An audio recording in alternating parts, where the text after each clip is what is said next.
all out for October 22nd. Oscar Grant, killed by police in Oakland, California on New Year's Day 2009 in a murder caught on videotape and seen around the world. Since New Year's Day, police in Fresno, California have killed 5 people. Police in Chattanooga, Tennessee have also killed 5 people. Early in September, Corey Harris, a star high school basketball player, was gunned down, shot in the back by an off-duty cop.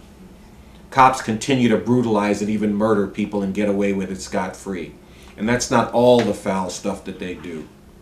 Here in New York City, the NYPD is on pace to stop and frisk more than 600,000 people this year.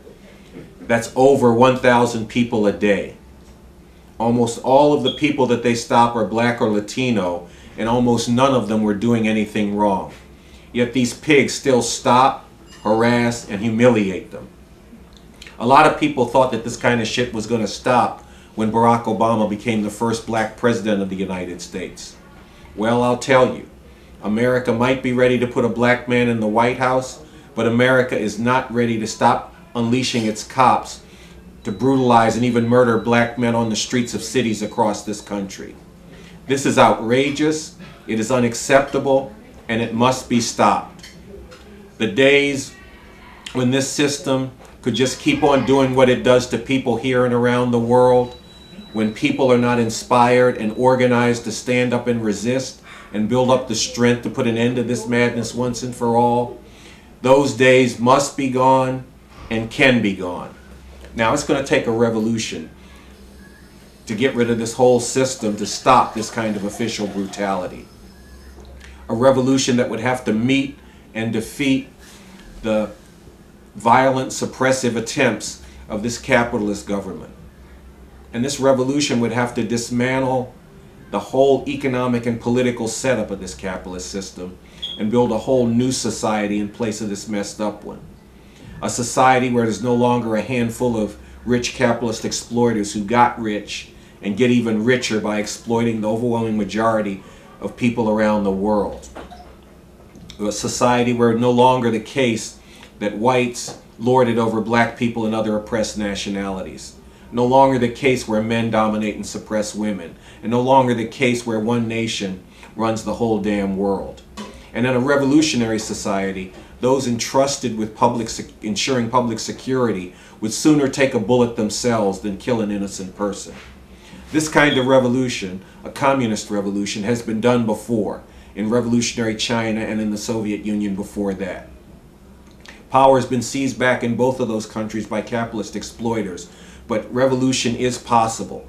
It can be done again, and we can go further and do even better the next time that power is in the hands of the people.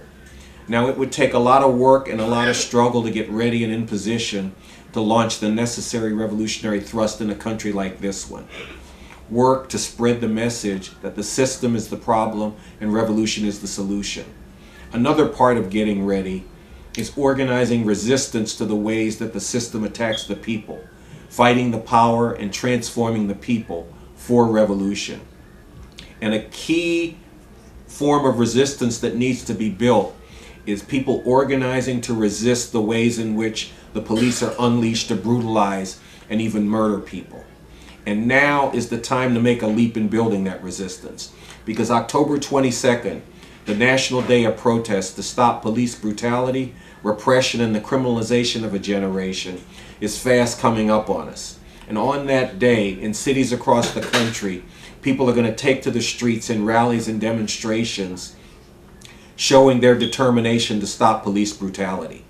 Many people will wear black in solidarity with the protests and in memory of the victims of these brutal murdering cops. Here in New York, in the afternoon, we're going to have a rally at Washington Square Park that brings together people from all over the city to rally against police brutality. And then in the evening, some of us are going to go uptown, and we're going to be in the streets making clear that we mean it when we say that this official brutality, this police violating people's rights, has got to stop. And we need you to be involved with us. We need you to be telling everybody you know about what's happening on October 22nd. We need you to be organizing other people to come out on October 22nd, and we need you to come out on October 22nd. How much brutality and misery and degradation this system inflicts on the people has a lot to do with how much we'll let them get away with. So on October 22nd, let's start delivering a message that we will no longer suffer police brutality and police murder in silence. Stop police brutality, repression, and the criminalization of a generation. No more stolen lives. Wear black. Fight back. All out for October 22nd. The capitalist system is the problem, and revolution is the solution.